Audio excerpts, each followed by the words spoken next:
Hello and welcome to the latest episode of Football Inclined at the World Cup, episode 5.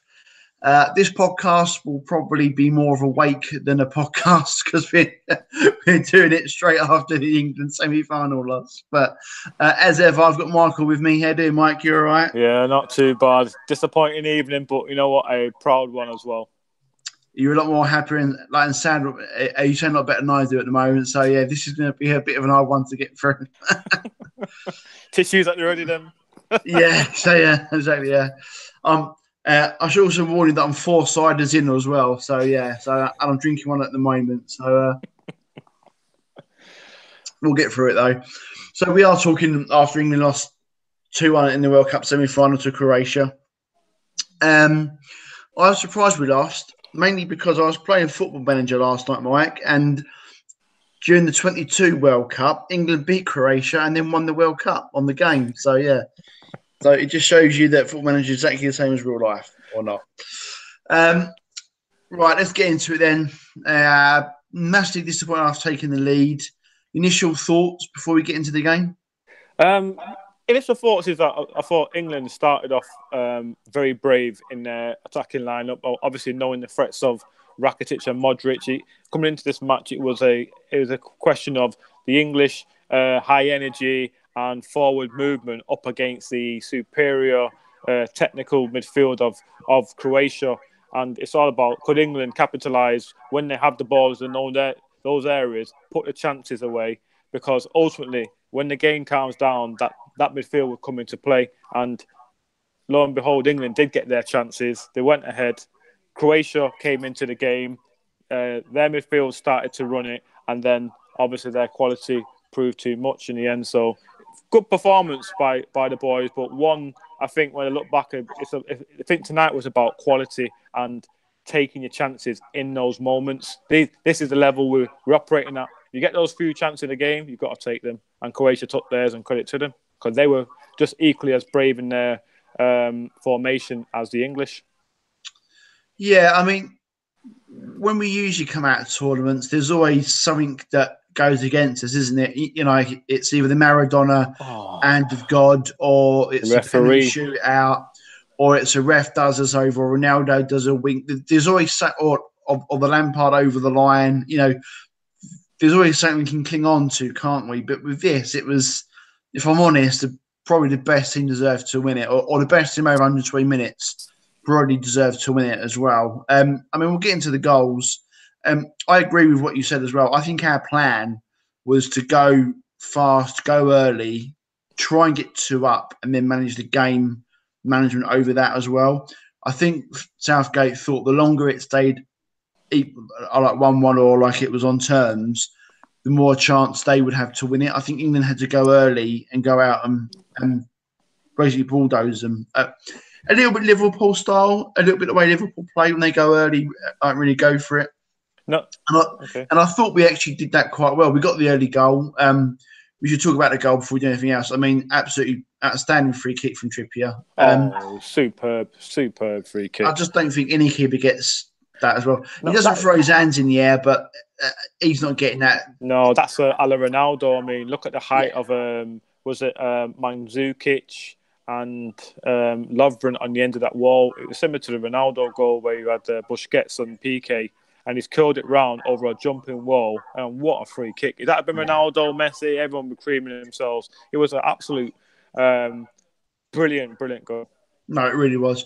The thing is, of the keeper as well, he's onside. As soon as that goes over the wall, he's got no chance of getting there. It's just, it was a brilliant free kick, and I thought it was outstanding. It was brilliant play by the English, like in the first half. But I can't disagree about going fast and then like seeing it out. I think Gareth Southgate looked at the Swedish performance, and that was one of England's best performances I've seen in any kind of tournament football, because, as Gary Neville kind of alluded to, it was complete control. It wasn't like, we've gone ahead and we have to sit back and then ride it out and get deeper and deeper. The game against Sweden was total control. They had full control of the match. They scored the goals. They stayed penetrative. They stayed dangerous. And they gave Sweden a couple of opportunities, but a lot of things to think about. In this game here now, Southgate went with the same approach. So, you know what? I back this team. This is how much he believes in this team. he backed his team to do the same. And you know what? It was going pretty well up to a point where we didn't take our chances, and Croatia were just patient and thinking, well, they ain't killed us off yet. And if you ain't killed off a team like that, this is a team who's got 10 years more experience than us. So they ain't going to panic. They're going to wait. They're going to know the game's going to breathe, and then they're going to take the moment. And unfortunately, they did. Yeah, I thought the first half we were terrific. I thought we were well worth a 1-0 win. We should have. It should have been 2. Should have been 3. Yeah, I mean the 2 chances that again, like I've only just seen the game, obviously, but 2 chances that really stick with me is the Harry Kane one. Yes, he's got to put that away, hasn't he? Yeah, he doesn't get the height, unfortunately, on the. I think he tries to curl it around the keeper, doesn't he? Yeah. Like, tries to go around. Kipman's a good save. You just find out a bit of height on it, that might have done that. And then if he squares it, Sterling's right there. Yeah. But I mean, that's Harry Kane, and he's got to take it. But the thing is, my point is that had been Sterling here now, Sterling would have been criticised about he's missed it and so forth, because he got a lot of stick coming into this match about our lowest ratings and so forth. And I think Stan Collymore put a very good article in the Mirror about football intelligence or football imbeciles. And the thing is, if you look at Sterling's movement in the Sweden game, he ran his heart out. He was selfless for that team. Tonight, he was the outball. He was brilliant in that first half. Everything, because in the end, England kind of got, after the missed those couple of chances, it got a bit crude. It was straight up ball, Harry Kane nod on, and Sterling catch on to it. But where Sterling went wrong a little bit today was that he should have been like 5 yards off Harry Kane. If you're going to do that kind of football, and the forward's going to head it on, the second forward's always got to be 5 yards in and around him, stay close because the knock-ons. But he made himself really available in those channels and so forth. And so I thought he played very well today. But if Kane just laid him in, it's 2-0. And Kane, unluckily, he didn't lift it, he didn't bury that ball. But what about the chance for Lingard? Yeah, I was going to say. Yeah, I was going to come to Lingard one as well. I mean, I don't blame Kane for that as well. If you're Harry Kane, if you score 6 goals this tournament, you take that on. It's just unfortunate. It's got to take it on. Yeah, he just didn't score. Unfortunately, it didn't go in. Just go back on Sterling. I completely agree. I thought it was outstanding in the first half as well. It was certainly a plan from us, I think, to get him attached to their 2 centre backs and to drag them out as well. He caused Lovren really Lovren to get put in the first half. Really dear me. Well. He should have been off. Yeah, there were some balls. I think there was one particular pass. I think Trippier did one, and Henderson did one as well. They set him off, and he was really good in between the lines and really sort of attached himself to the centre half. Yeah, and I thought that really worked. And in the first half, I thought that really worked as well. The Lingard chance as well. Again, he just can't get his foot around the ball, does he? He can't get the curl on it. I thought coming back to that point, I thought Ali and Lingard were on the fringes again, really. I mean, they were doing a lot of work trying to stop the Croatian midfield. That's why they're a little bit deeper today. And them two ran the socks off. Them two covered a lot of ground today. But just that they came a little bit too deep, came a bit too far inside, and gave Croatia the outballs in terms of Valesco and was it Strinic, who was brilliant for Croatia, by the way, the number 3. I mean, they were their outballs there, and they just couldn't get out there to kind of stop those crosses coming in. But I thought, because they weren't involved, I said to Lingard didn't look sharp. I thought he's receiving the ball midfield with a Croatian press. I thought you can't lose it there, because otherwise the attack's on for them, the counter-attack's on for them. But the thing is, because he was out of the game, when his moment came, he weren't sharp enough. He just wasn't switched on to me, because I thought that is a wayward effort on goal. He didn't even hit the target, and I thought that's how poor I thought that opportunity was. But what an opportunity! It's a bit like the Brazil game against Belgium, where Renato Sanchez gets put through by Neymar. He's got the whole goal to himself, and he puts it wide. I'm thinking you've got to test the keeper. But these are the moments where you've opened the game up. You could have made it 2-0, and Croatia would have had a problem. Coming back from 2 down, they would have had a problem, a major problem. England might have seen that out, but they didn't take it, and we all were thinking they're going to get an opportunity at one point, and they're going to take it. And lo and behold, not getting the second, wasn't it? I mean, on the Lingard chance, he's got to snatch it a little bit. It's a shame he couldn't. Taking maybe the way he scored that goal against Panama, the way he took it on and was able to curl it around. Shame he couldn't quite do that. But yeah, and even towards the end of the first half, they got more into it. Although it was certainly our half and that. I did feel like they were getting more of a foothold in the game in the last 10 minutes of the first half. Yeah, because they weathered the English, they weathered the storm, you see. Because I think in England were in them, they were pressing as well, they were breaking, they were playing up pretty joined up football, nice little interchanges. But then they seemed to lose the way after about 35 minutes again, in the sense that Croatia were coming into it because they were being brave. They stuck with that kind of four up front attack, full on, keeping that back door wide open. If England could have just joined up the football, it would have been a lot more joy. But we kind of lost our cohesion in terms of that attacking third, and what it was, we kind of Ali and Lingard were obviously kind of occupying themselves with stopping Modric and Rakitic playing to where the fullbacks became the prominent players in that team, and they found them pretty well. But you know what? Credit to them. I mean, they rolled out that first half pretty well, I thought. Yeah. I mean, there was last couple of chances right at the end where Croatia had a opportunity, but I thought Pickford did very well in that first half. But the second half was a completely different match.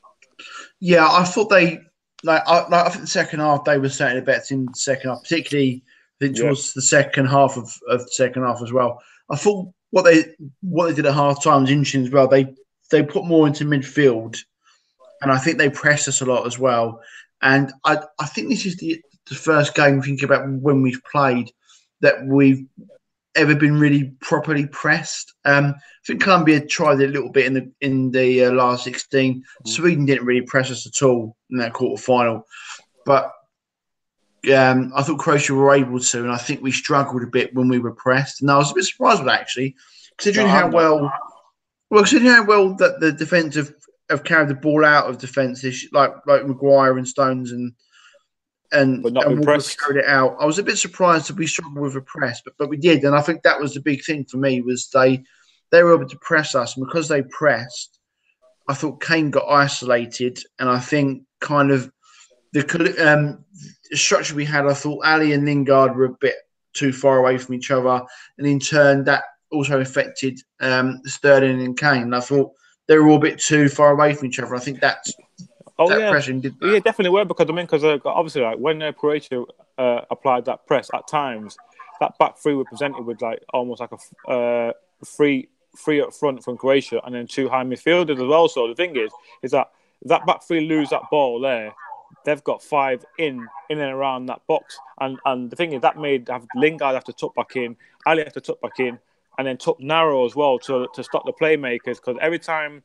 Croatia got the ball, Lingard kind of went in onto Rakitic or Brozovic it was, and then Ali was trying to go onto Modric, but I thought, well, now you're leaving the space out for the fullbacks because what happened, England lost their legs, they got a bit deeper, and the likes of Young and Trippier stopped coming up the pitch because that's been England's outball usually in this tournament. They've been the ones who have come further up the pitch and pen another team in. So England's played with a lot of width, a lot of bravery, a lot of overlapping. But today, you saw less of that in that second half. Young and Trippier's legs started to go. Walker was working. And what Croatia were doing was saying, you know what? We can see... Remember, England, in that first half, this is where the experience comes in, or lack of. They didn't really sense that. We've got Croatia here. This is our moment to go and kill them off. Go and get 2 more goals here. And they didn't take it. Croatia are a team that's played for 10 years together. They could see that these guys are wilting and they upped the pace on us. They started playing quicker. They started asking us questions. And all of a sudden, there's the English, in terms of the mentality, started to switch off at times. You had Lingard switch off a little bit. Ali switch off. You had Stones delaying, bringing the ball out. Trippier did one, didn't he, as well? We laid it off a bit sharp, wasn't it? But Maguire started to wilt as well. And you can see just mentally, these guys are getting opportunities. They're slipping in behind. Oh, Pickford saved us. Oh, that's just gone out for a corner. Another shot on goal. But you can see that they were knocking the door. And as you get deeper and deeper, the likes of Modric, Rakitic, these guys, Perisic, are coming more in the game. And because Croatia play with those inverted wingers who keep coming off and into channels, when Velasco and Strinic were getting in,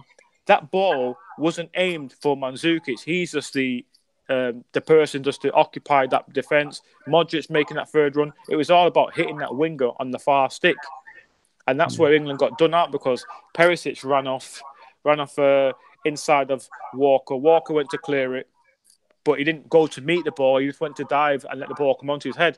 If he goes to meet it with purpose, he clears that. But he didn't see the guy coming on the blind side, and it was a great goal. It was a great finish. It was. I mean, we're going to the goal. I just want to talk about midfield very quickly. I've moaned about our midfield. I think every time we've done one of these, I think every time we podded during World Cup, I've moaned about our midfield. So I'm going to do it again. I just thought that I would have liked to have seen Delph, I think, in a two of Henderson.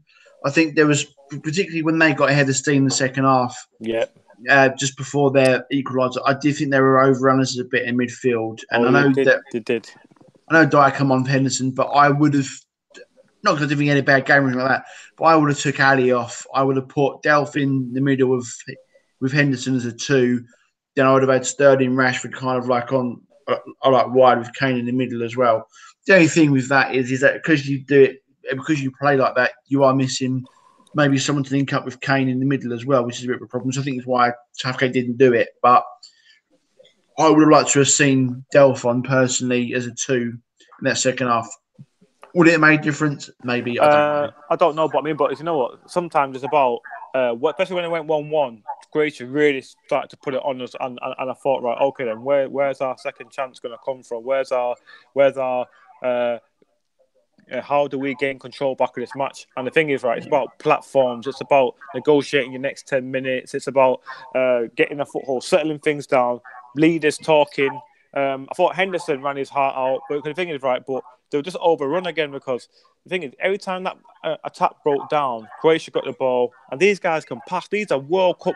These are Champions League winners. When you're in deep waters like this, semi-finals, it's about quality, it's about calmness, and the more England retreated, the more calmer Croatia got in terms of to go to the experience, to go to Rakitic, to go to Modric, to go to Perisic, Mandzukic. These are all, they've got more medals than the whole England team put together. One of them, Modric, and even Rakitic. These guys are experienced guys, and in the trenches, England didn't have that kind of cruise player, that kind of, even that Scholes player, that kind of man who can spray around a bit. Just get the ball ticking, get John at football. It was disjointed. It was back to lobbing up to Harry Kane, Trippier, big long ball to Rashford. Hopefully Sterling. Hopefully he'll get it. I'm thinking you're just giving the ball back, and they were looking and moving the ball around England's defensive block. Very smart, and it was smart what they were doing. I thought they had a science to their play to where how they're going to open us up. England didn't have that, and they lost their way a little bit. And the fact is, what I did like after they scored the goal is that Southgate, as I said last time, he failed in the Colombia match for me because he didn't go to his bench early on. But this time, he's seen that Sterling was not even running off Kane no more. He was just drifting around. I thought, well, you've lost your impetus here. So he made the right changes 70 minutes. He said, give Rashford a go. I thought, right, here we go now. We're going to see a man carry the ball. But what we failed to do was have that intelligent player to say, give him the ball and let him run it in the right areas. He never got the chance. He had to come deep for it and run from deep with it. I'm thinking, you're not utilising this kid's skills. And even when he made the right runs, because he's so tired mentally, the ball went to the wrong side. And I thought, it's disheartening. Yeah, there's no midfielder in that team who can carry a ball, is there at all? I'll just keep the ball and get a pass going. It's not about endeavour sometimes, because when endeavour meets endeavour, class will ultimately rise to the top. And Modric works just as hard as any other midfielder on there. He ran his socks off as well. So did Rakitic. They all did it. And then sometimes as well, you've got to let the ball do the work sometimes. Exactly. I don't think we've done that. Yeah. But we were so busy defending, and then we got tired as well. You can see how you get mentally tired because look at the set pieces of Croatia, the corners. How many short corners did they take where we were sleeping? Lingard failed to track the guy when he had a shot on goal. The short corners, I thought, we are sleeping. And you can see that mentally, we ran out of steam today. We ran out of steam with our legs, ran out of steam mentally, and we just couldn't cover a team what knew we were running out of steam. They sensed it, they put it on us, and they got their just rewards. They've got look at the sharpness in the box of Mandzukic when that second ball drops. It was a great finish. On their first goal, though, I'm a bit annoyed with both goals, particularly the first one, because the guy crosses it in, no one closes him down. Ali's 5-10 yards off from him, and then does this sort of jump or puts his leg out to try and block it. But he's not all he's doing there is marking space. He's not actually he's not tightening him at all. He's not. But you know what? You are so right, Mark. Because you know what the thing is, it comes back to my point is that Lingard and Ali were getting so deep inside, worrying about Modric and so forth. Is that the thing is right? Is that was a ploy? Bring him inside because it's all about our fullbacks, about our back three. Sorry, Velasco and Strinic coming up the pitch and keeping that width. And then it was too far to close him down. But the thing is that Stones has watched. Trippier. The ball's come in. Stones has seen him. Sorry, we're talking about the first goal, ain't we? Yeah, the first goal is Walker. Yeah, but it doesn't get him. Yeah, but he's run across Trippier. Walker's seeing the ball. I know he's got his eye on the ball, and he's gone for a diving header. It's a bit like the Micah Richards against Wayne Rooney goal at Old Trafford, where he's gone to head it thinking the ball's going to come on to me. He hasn't rose to attack. He hasn't run at it to attack it. He's done a diving header from a standing start. He's waiting for it, isn't he? He's waiting for it and done a diving header, but he hasn't seen him. And Perisic, good movement, typical like Liverpool kind of style goal where the likes of Firmino or Sane or Salah would coming off the line in behind the centre back. Sorry, in behind the full back, cross centre back, and there you go. It was one what could have been avoided, but the cross was quality and the movement was quality. I think the second goal definitely should have been avoided. Yeah, I mean, we might as well get into that. I mean, just before we get into that, I mean, if you look at the stats, I think we had one shot on target in the game. Yeah. That sort of tells you the story, really, doesn't it? We're talking about possession and the way they're doing. And what did their keeper do second half? Nothing, does he? I mean, don't get me wrong. Do goal kicks, wasn't it? And just claim it when we threw it in the box, wasn't it? So, it's that classic case about failing to create from open play. It was always, we look at this tournament, a lot of set pieces. England were very good, the love train, when the corner comes in, everyone stands behind each other. But Stones had a very good attempt, but obviously he was like a defender on the line. But from open play, we never really tested that keeper, never really peppered that goal where there was numerous chances. And eventually, if you don't do that, when you're asked that question, you're the one what creaks. And the England defence creaked because that ball should never have gone in. I mean, they were sleeping. So we'll get into the second goal now as well. So this cross comes in, doesn't it? Like Walker throws a leg at it, doesn't it? It kind of jumps up and it sort of goes up, doesn't it? As the cross comes in, Walker kind of flashes a leg at it, and it comes up. And then is it and then someone who's a header, don't they? Is it him? The Croatian forward just heads it back into the danger area. But the thing is, Stones can see. Stones can see him there. And the thing is, his reaction is like, "Well, Walker, why have you lost that header?" I'm thinking, yeah, but you both have sniffed danger.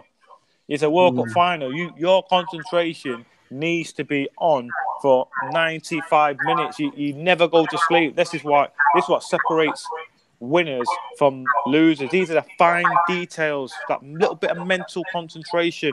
And tonight, it kind of like obviously abandoned him because he reacted late. Maguire reacted late as well. Both were looking and you could see him. And who is the sharpest guy? Because he plays at this level, Mandzukic. I think he's quite an underrated. Sorry, I think he's quite an underrated striker as well. He scored that wonder goal in the Champions League final a couple of years ago. But if you watch him play, he's actually a very underrated player. He's a very, very good player. He reminds me a little bit of Inzaghi. He used to play for AC Milan in Italy. The scourge. Yeah, he kind of reminds me of an Inzaghi. The way he hangs around the pitch, uses his body, nicks the goal and that. He kind of reminds me of that. And again, I thought. Again, he used his experience. But I mean, I mentioned experience there. I mean, I don't know if there's much else we can talk about the game per se. I I just thought we ran out of ideas. We were running a bit out of fitness, I think, and we lacked a bit in Yeah, midfield. but you I know mean, what? There's some good characters in there, though. I thought Pickford was pretty decent today. I mean, he made a yeah, fantastic save for Mandzukic I was in the going. first Yeah, that's a great cross at Cummins. extra, Good save. extra half. He's really shone and rose in this tournament for me in terms of attitude, will, not relinquishing. You know, that kind of passion. I mean, you can see it in him. I mean, he's well up for his tournament. But I just thought, in and around the pitch, England's stalwarts, what kind of got them to this stage. Your likes of Harry Kane, he vanished in this game, kind of like the fading force. He didn't look Trippier, fit to me, Kane. I no, think he's but got an injury. yeah, but you know what? Well, it's not even that, but he's come too deep, and the whole team have gone too deep as well. But the thing is, right, when you come up against a better team as well, you don't get that kind of space. You don't get the freedom what we've got against Tunisia and Panama. This is a good team. They know what they're doing. And the thing Yeah, is, right, it's all right looking at the attacking elements of the England team, but look at the defensive side. There's still deficiencies there in terms of getting around, staying in that shape, and keeping that concentration levels. Because you look at the French performance against Belgium, and look at Varane, look at Matuidi, look at Pogba. They were outstanding. But one thing about not outstanding, they were disciplined, they were focused, they were switched on to the last second. They didn't allow Hazard, De Bruyne or Lukaku to breathe, and they'd kept it up until that final whistle blew. Today, England just didn't have the concentration levels, didn't have the fitness levels, and the mental kind of strength to see them over the line. I mean, they were creaking, and Henderson got tired. Trippier got tired, where yeah. His he's got a thigh's done, groin. isn't he? His groin. Yeah, Yeah, he's got a groin. Kane looks tired. Young looks shattered. I thought these guys have run a lot, but then you know what? And you know what? It's not about there's an excuse here. Because the thing is, Croatia have been through 120 minutes of football on 3 occasions, 2 penalty shootouts. They look the fresher. Because the thing is, you don't get tired when you're winning, yeah. and they're on a mission to win this World Cup. They're the ones who are coming after England's throat, sensing it, and they believed they were going to beat England, and they did. Yeah, I didn't believe, like a lot of pre-game people were saying, the fact they've gone through 120 minutes and penalties twice, is that an issue? I never thought it did, because these players have played a 38-game league season.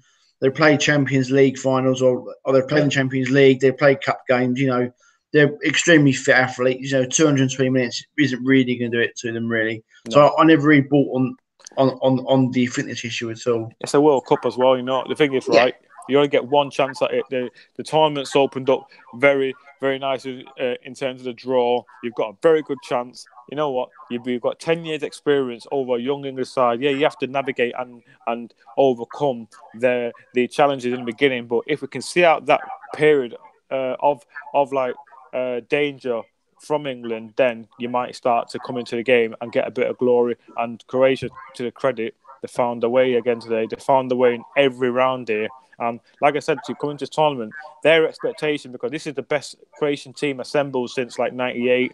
They haven't made it to certain tournaments prior to that. I mean, so post that tournament. And the thing is, they had big expectations there because they're playing more expansive. I mean, this World Cup's been fresh because a lot of teams have played more expansive. They've gone for it. If you look at the French, they played actually more solid football, not really open football, just that they're counter-attacking with science and Mbappe and so forth. And we'll come on to that a bit later on. But this Croatian team is relying on its youth and freshness with the experience of the main guys as their spine in terms of Modric, in terms of Rakitic, in terms of Mandzukic, in terms of Perisic. But then you've got your young guys, okay? Is it Velasco, your Striniches and all that? So credit to them. This team's been put together to go far in the tournament, and you know what? They have. And we just got beaten by a better team and a more experienced team. But you know what? It's credit to the boys, because this is a tournament where we all thought, well, if you get out of the group stage, we'll be happy. But this is a throwaway tournament, as I kind of said, in terms of learnings and so forth. When they get to the next European Championship, they've got the country on side. They now know that they're resilient. They now know that it takes a team to beat us in the long grass, really, in a sense, you know what I mean, of like 120 minutes, not game managed after 17. We've won a penalty shootout. There's a lot more to them here, and they will learn it. And if I was Southgate, I'd be looking at this team and going, right, okay, we've done really well. What do I need to add to this team to give us this platform to compete with these guys in these final 10 minutes or whatever it takes? And that is your kind of playmaker who can control and dictate a game. England haven't got that player yet. No. There's a lot of good prospects in the youth. So maybe someone will come up in the next couple of years for the next Euros. Phil Foden? Yeah, Foden's there. I mean, Foden Wilshere. at Man City? No, I don't think Wilshere. I think Phil Foden, he's a player under Guardiola's stewardship. If he gets games. He may just be the surprise entrance into this team in 2 years. There's Maddison, who's just moved from Norwich to Leicester. Very promising young kid as well. Maddison as well. So there are Madison. Maddison, who can come in as well. I think we should talk about England tournament as a whole. I mean, we'll talk the final, I think, very briefly in a minute. We'll talk a bit more about Croatia in a second. I mean, for England, I've just tweeted something before we come on. I feel very proud of what we've done. As you said, no one expected us to get as far as the semi-final this time as well. So it's a great achievement, I think, to have done this. What is frustrating and what hurts me is the fact that this was such a great chance, with the way the draw opened and stuff, although I think France would probably have been a game too far for us if we had somehow nicked it tonight. I think France is a different level for us at the moment. But to get to the final would have been fantastic. But I think what the main thing this tournament has done, as you said, is we've won a penalty shootout. The ghost of previous tournaments gone by has kind of been eaten a bit by that. But in fact, we've actually got a penalty shootout. Every time we do a penalty shootout now, we can think we've actually won one now. So we don't have to worry. It isn't always about the Germany or the German shootouts or the Portuguese ones. We can look back on Colombia now, and we've done that. But also, I think the most important thing is that there's a new connection now between the fans and the team. Oh yes, I think everyone's excited about the World Cup. We were like, everyone was kind of like a bit half and half about it, and some pundits were saying that we might have struggled to get out of the group, which was quite funny, I thought, at the time. But I do think there's a bit of a new bond between the team and the players. And it's easy to get a bond when you're winning, but I think the way the social media has been handled as well. There's been some great sort of photos, some great tweets and videos with him as well. Yeah, you know what? Harry Maguire has been very much Harry Maguire is the new meme king as well. There's been some great Harry. Slab. Some great Harry Maguire memes have been fantastic ones. Some photos of him, one in the pool, I think, with the unicorn. Yeah. And one chatting to the girls, I think, after the Colombia game. So there's been some great memes of Harry Maguire in this. Yeah, but you know what? I look at this team and I look at. I mean, I totally agree with all your points, Mark. I think Southgate's managed this tournament very well in terms of the expectations, in terms of he set out his stall in terms of like how we're going to play. We're going to be more. We're going to attack the tournament. We're going to come with a freshness. I'm not going to deviate from how we're going to play. And even down to his selection of the team, he's looked at the mentalities. He's looked at the personalities and thought, right, okay, I haven't got a player here who's going to draw the energy from the team. Distract everything and just have that. Just have too much influence. It's a team of friends, cohesiveness, media friendly. Family orientated, very cool, very calm, and that's down to reflection of the manager. But you know what? The thing is, as well, what is instilled in these guys is that what I've always said: England lacks an identity in terms of, well, what are our strengths? What are our weaknesses? What are we good at? What we're not good at? Do we know our limitations? And it's the likes of you play the likes of Sweden, Denmark, Norway. They're like that. They know exactly what they're about. They're not the best team. They're not the best technically, but we have got our strengths. Here's how we're going to play. England now went in this tournament and gave themselves an identity, fast, Premiership style kind of like passion, ability, bravery, and a nice setup. And they've got a good platform going into the tournament here. But as you said, it's answered a lot of questions. Not being game managed by any team no more. They're in with a shout. They're going long into a tournament. They've overcome a penalty. Only thing is that little bit of creative ability is the difference here. It's that top class player who can think differently, see the opportunities, see when how to unlock that door and finish you off. Because we have got a world class striker in Harry Kane. We just ain't got a world class number 10 behind him or a world class midfielder. We've got the other fullbacks and so forth. We've got good defenders. We've got a good keeper. We've got good attributes all over that pitch. You're just missing 1 or 2 or 3 players who can just make this team really competitive. And the thing is, that's what the task is for Southgate, is finding. But you're right, you're connected to the country. The country's proud. You know what? We weren't seeing scenes in Hyde Park, Manchester, Camden, Croydon, Box Park. They weren't there before. Buntings across the country and stuff like that. People's really bought in. England shirts have gone through the roof. Everyone's going to welcome back as heroes, because that was the thing in the office. You know what? These guys are heroes. They're coming back, and I'm proud of them. I'm proud because this is their start of their journey in terms of a team, in terms of tournament football. And you know what? Yeah, they have been beaten by a better team, but there's no disgrace in that. We'll move on. The next tournament now, because they were a little bit fortunate how the tournament opened up, this is the European tournament next now. We're going to face your quality teams. Right, what are you going to do then? Let's see how we get on then. Because the expectations are going to be high. Yeah, I agree with what you say, Charlie. This is the start of a journey. I think you look at Southgate, I think he's done a really, really good job, Very good. Because he's kind of taken over after, I like the farce of the Iceland game. You know, I find Allardyce come in as well for that one game, and that was even worse, But he has built us up after the Iceland game. We were sort of wondering how much worse can it be, and he has built us up quite well, I think, since then. And as you say, this is his first tournament as a manager.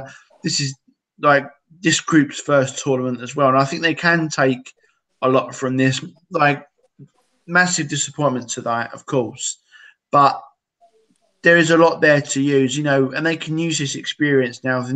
I'm really enthusiastic about the Euros. I mean, people say sometimes the Euros is harder to win than the World Cup because the amount of decent European teams in there as well, and I do think this is a journey. As I say, if someone like a Harry Winks can progress, I mentioned Maddison as well. I think Honora, I think at Spurs is a really good young midfielder as well. If a couple of those can come in, if they can integrate into the team in the next couple of years, then I think there's a lot of potential in the team, and it's a good experience for this team, and they've gone a lot further than what they did. You know what, you're so right. I mean, there's a lot of young guys in there, but the thing is, the thing is at the moment now is that I think Gary Neville made a very good point. It was that about 3 or 4 years ago, there was like 70%. I think last time it was like 70% of English players in the top flight of British football who you could choose from. Now that's down to like 33%. So this shows how much our game's changed, relied on foreigners, and how much little opportunities the English players have got to play in. Because even like I mentioned Foden there, he's still got to break into this Manchester City team. Guardiola recognises his talent. He's still got to break in past the likes of Fernandinho,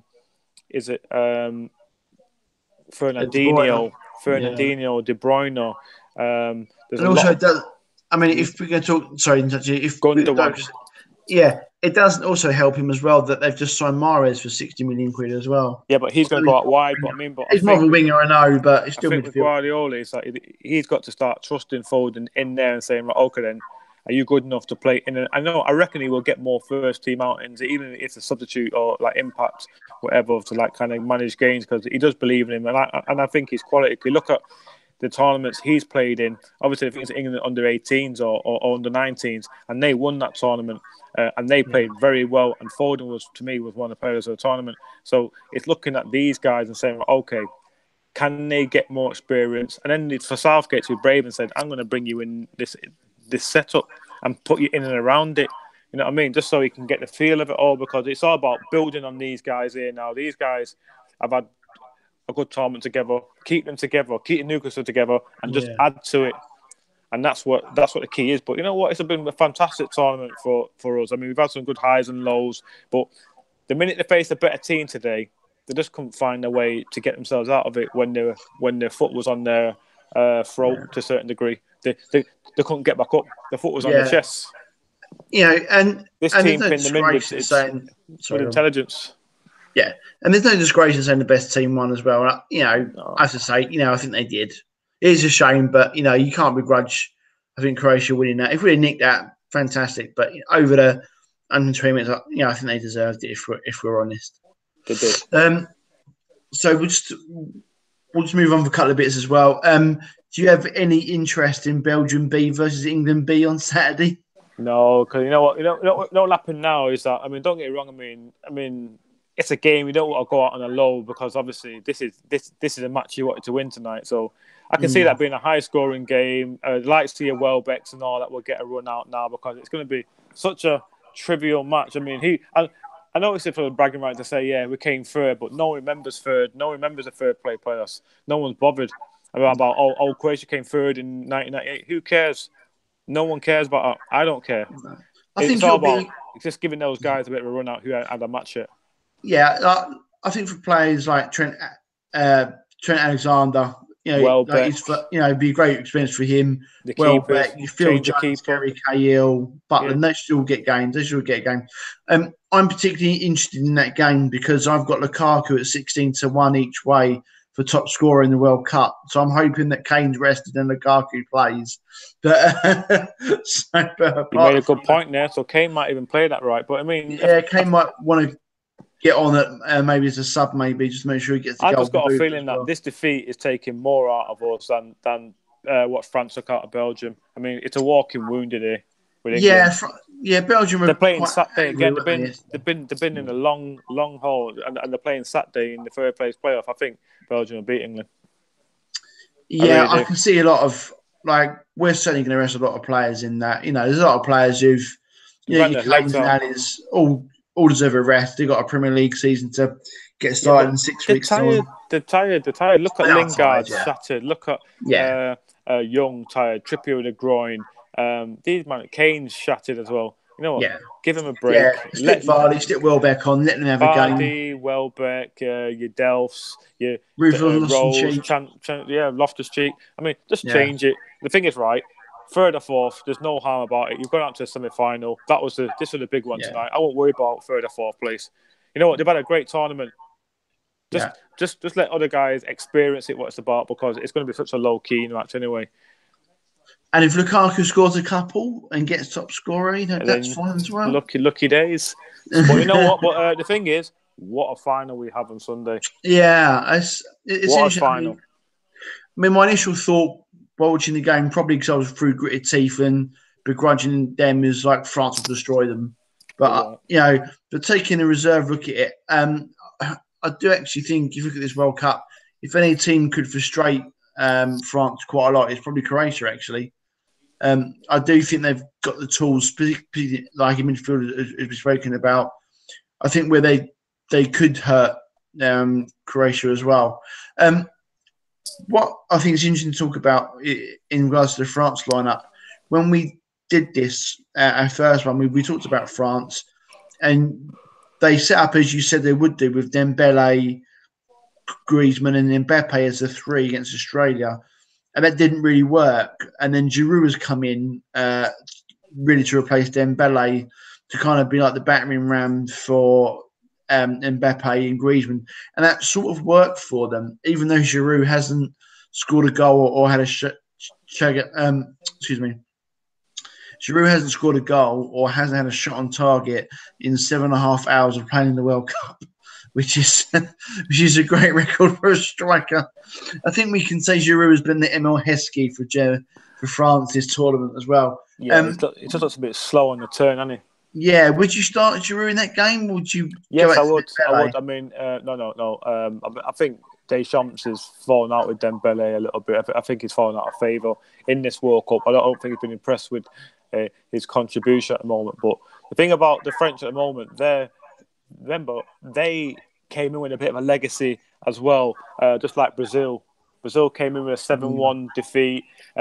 They were intent on winning this World Cup 1-0 even.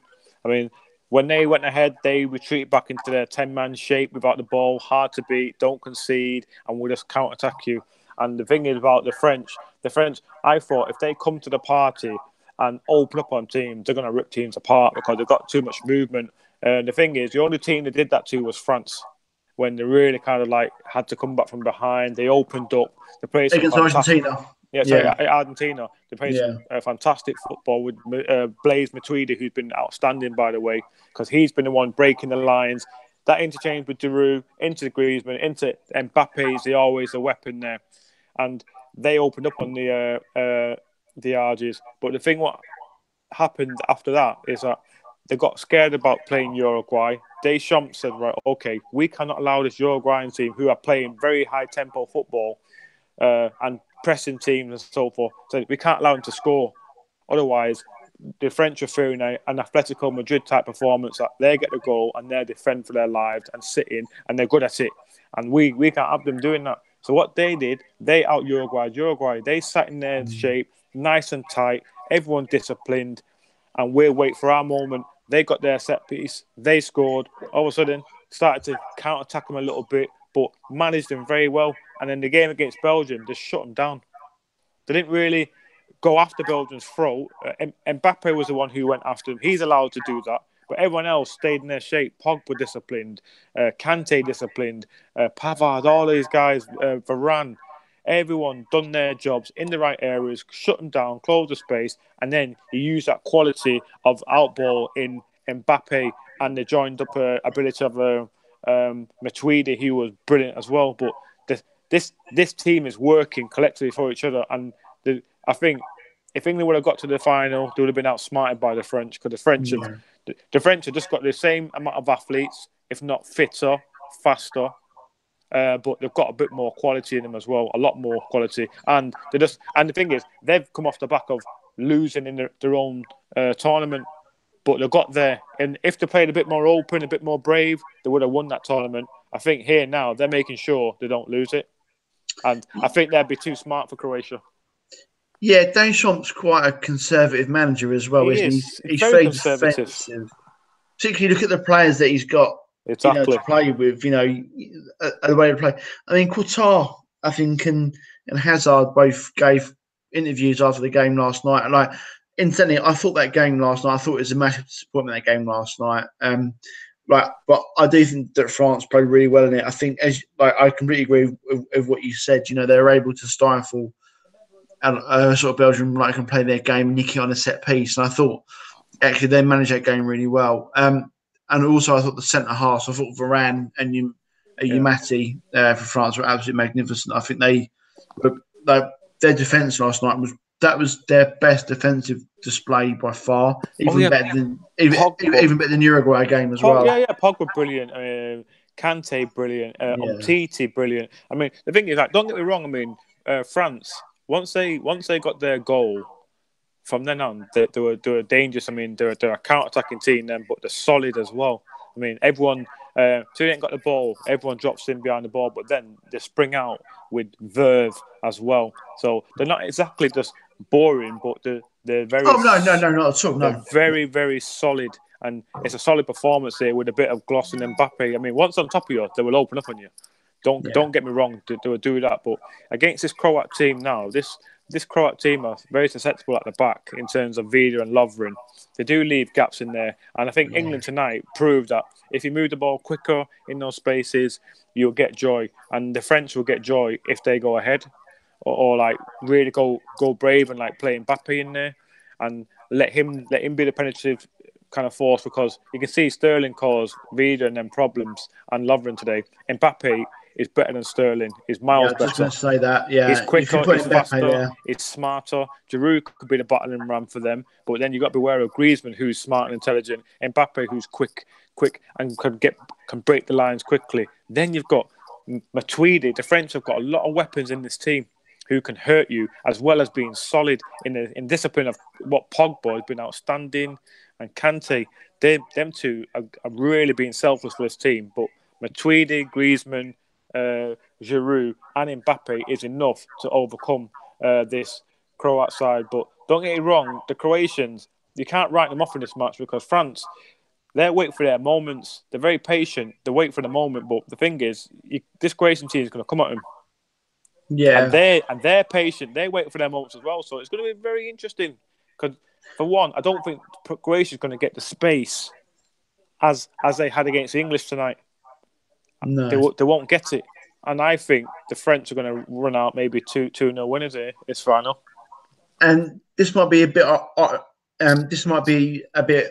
ironic coming from an England fan as well, but France have got a bit of history in bottling finals sometimes as well. Of course they have.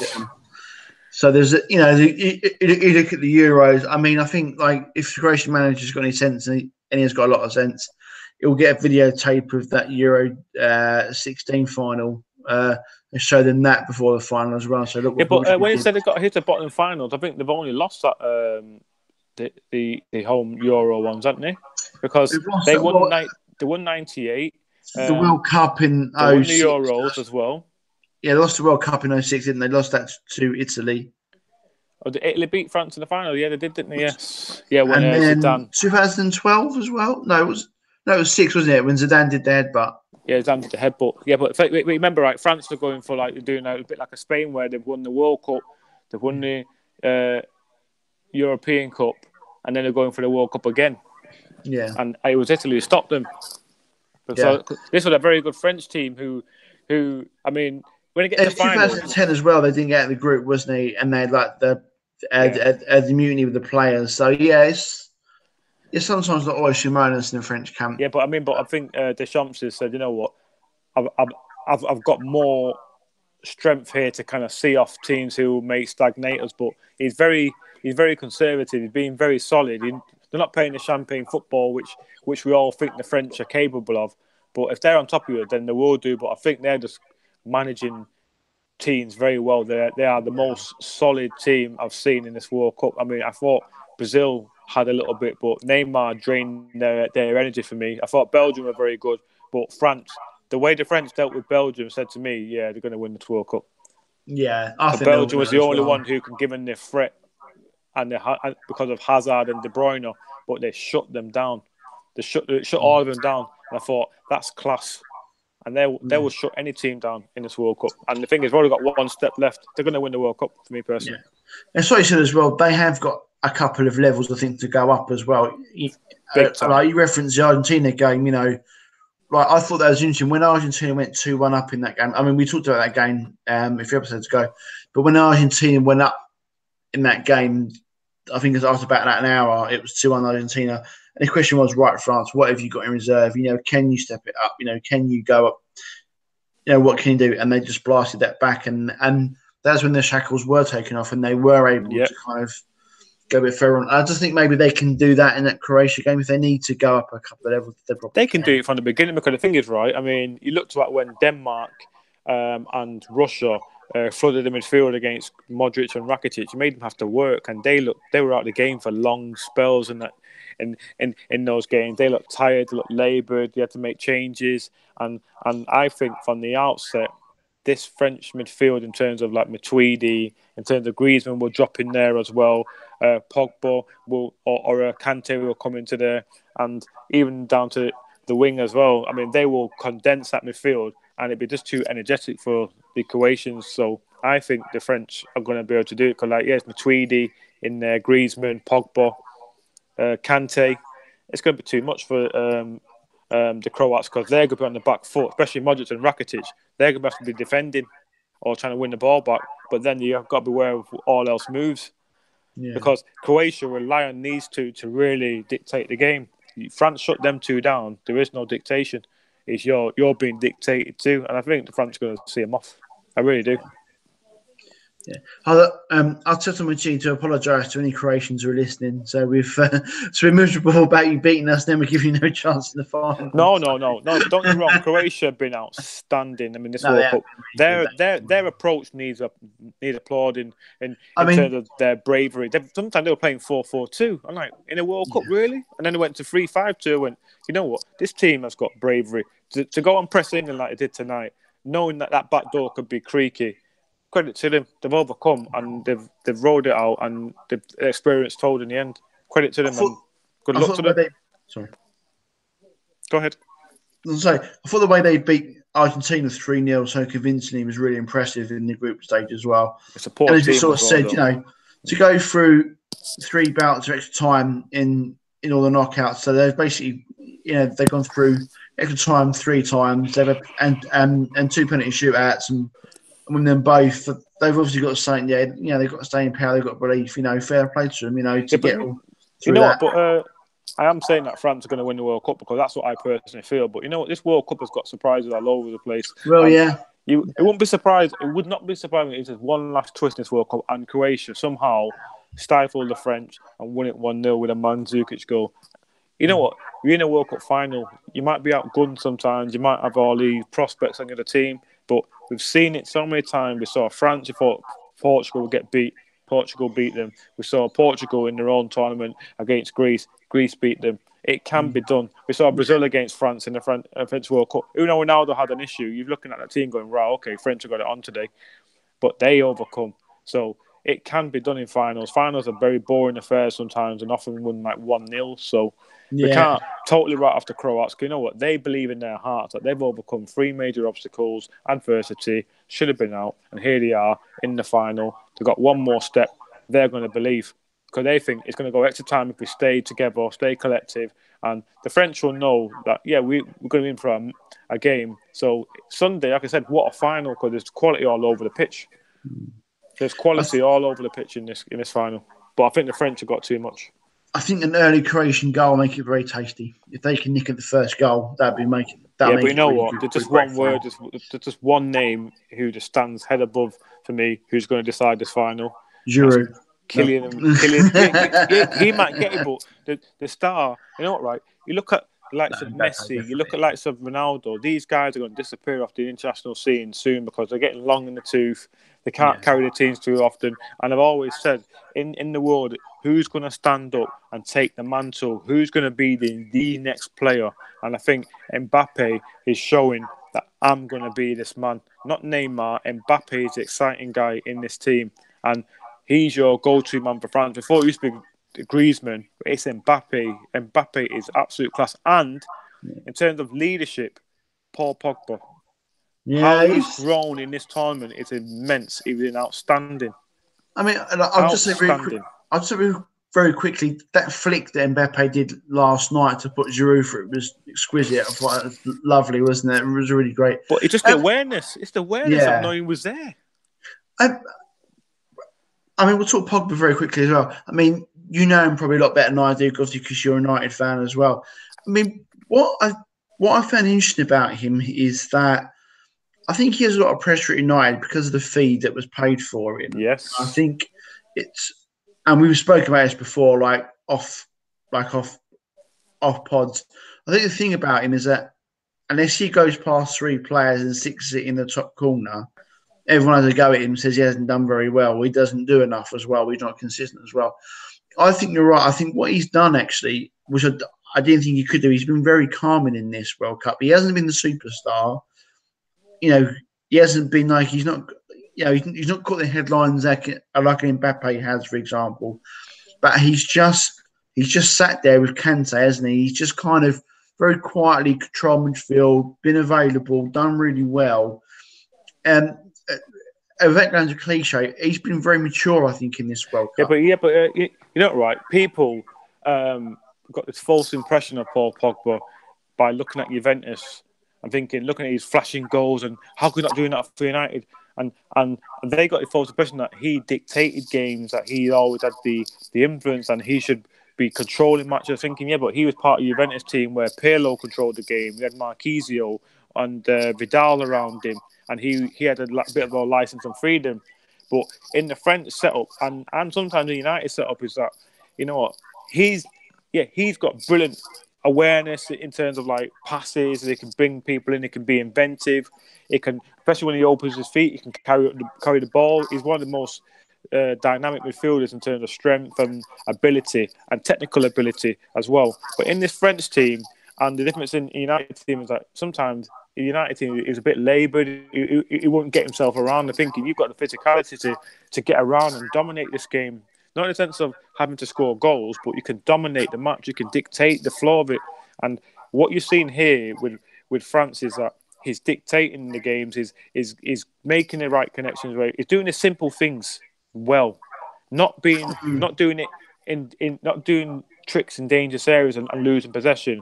But he's marking right. He's getting across. He's putting the energy when needed. He's slowing it down. He's going long. He's going short. And he's dictating the play. He's like you said, he's bringing a calmness to this way of playing.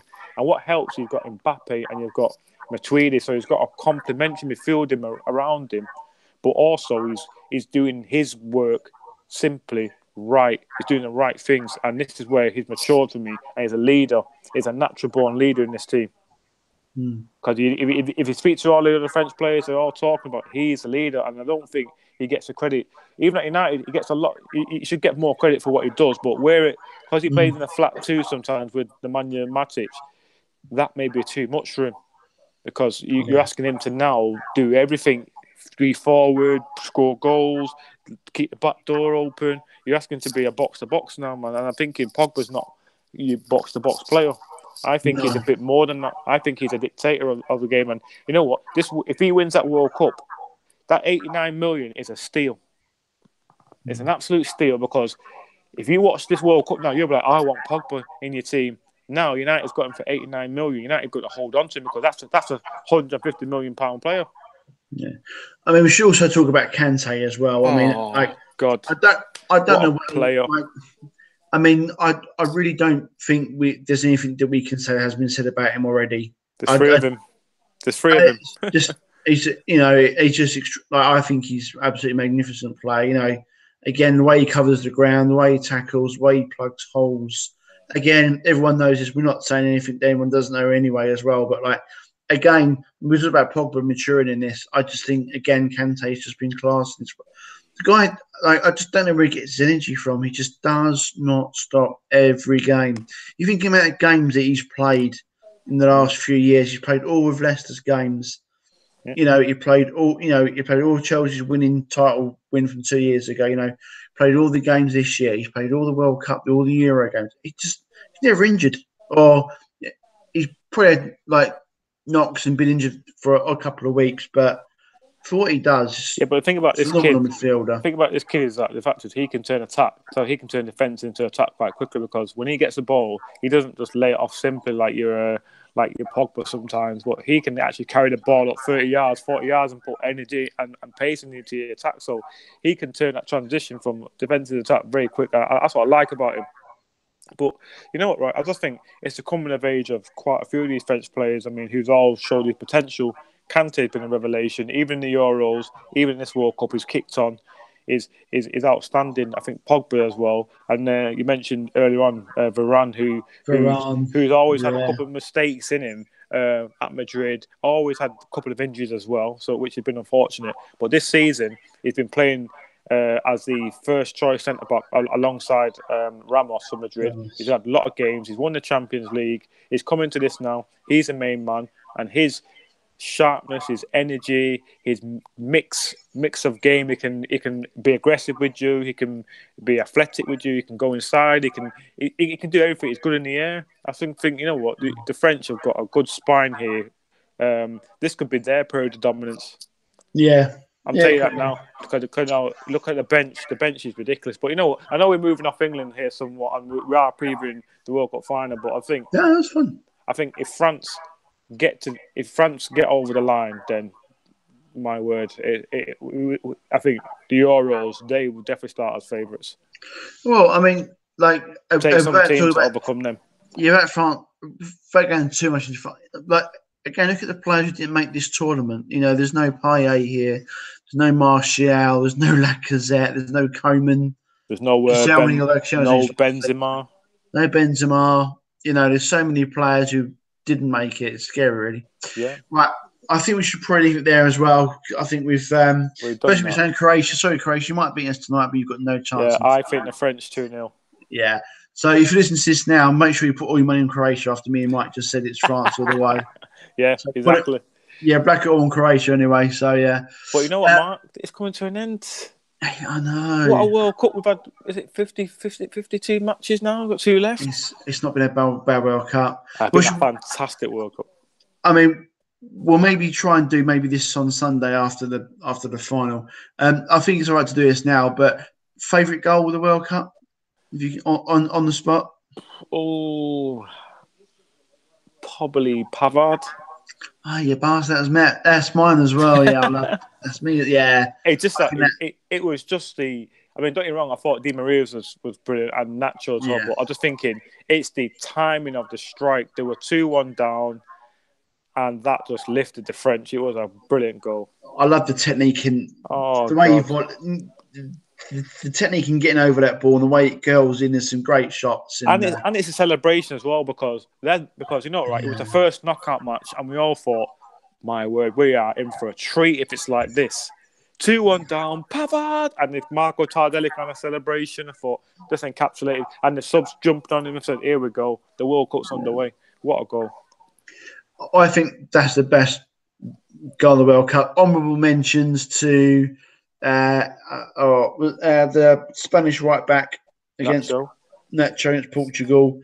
Ronaldo's free kick in the same game. Yeah. I think you've got to say that's magnificent. Lingard, I think, against Panama was a lovely goal as well. And then Belgium's team goal to knock out Japan.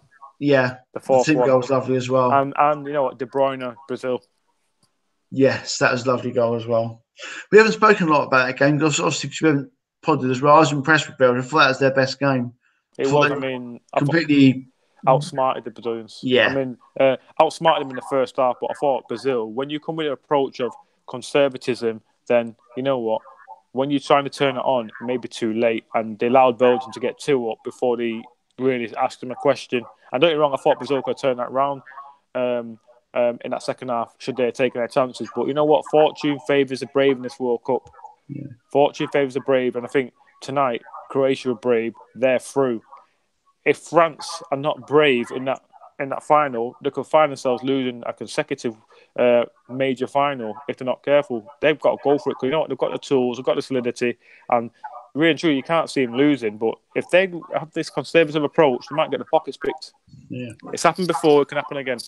And you know, and this is a World Cup where South Korea beat Germany, so it's just. Mexico beat Germany. Yeah, it's game on. So, yeah. Of course it is. But you know what? What's your best team in the World Cup then? Team I've enjoyed to watch or... Well, just name one team who you thought were kind of refreshing. I mean, it's easy to say France. I do think France have been the best team in it as well. Aside the best team, but who have you really liked watching? Team I've enjoyed watching play... I enjoy Mexico. I really enjoyed, particularly the way they play against Germany. But I thought the way that they played was actually really good. I think Mexico and I think Colombia actually. I know that we played them in that in the last 16, but I thought the way they played in the group stage, like Poland, when they beat Poland 3-0 was a really good performance. But I've enjoyed Mexico's performances, definitely. Yeah. I think Mexico, Germany was an outstanding performance. I mean, one of the performances of the tournament. I thought France against Argentina. I mean, the comeback there. I thought the control there was. That's the game in tournament, isn't it? Like, unless the World Cup finals are 6-5 goal fest. I mean, Argentina's France is probably the best game of the tournament. Yeah, and then, you know what? Obviously, if you're looking at just from a patriotic point of view, the 6-1 Panama was brilliant. Yeah, that was lovely, wasn't it? Yeah, actually, you see a couple of things. It's the first time we scored 6, I think, in a World Cup. I think ever. Am I right in saying that, or maybe probably right. Time. First hat trick since Gary Lineker, Harry Kane as well. Hit with Englishman. So we've broken a lot of barriers this tournament. You know, 6 goals, a hat trick. You know, 1 penalty shootout. We ain't done bad. So right, Michael. Let's just summarise and it nearly come home, but it's come home a little bit though, but not quite as much as I wanted it to be. It's nearly come home. Yeah, we have to change the song that we're coming home. We're coming home. But you know what, right? The thing is, great tournament by the English. I mean, we've done very well. We've exceeded all expectations. No one thought we were going to get out of the group. We've done that. We've ticked a lot of boxes. We've showed a lot of heart. Just that run out of legs, run out of quality. Yeah. At the most crucial time, we're just going to take that one step, but we're on our way. We're on our way to 20 onto Euro 20 on the way to Euro 2020 success. There we go. Yeah, so proud of the guys. Proud of them. Yeah. Proud of them. Who cares about World Cups? What about the Euros anyway? And looking on the bright side, Daniel will call it a night. That's the spirit. That's the spirit. World Cup. What about the Euros? Harder to win the Euros. You know what? If it's hot on Sunday, get the paddling pool out, mate. That's it, mate. There we go. Cheers, Maya. Thanks for all your time. For everything. I really enjoyed it. Thank you. Cheers, mate. Bye. See you later. Bye-bye.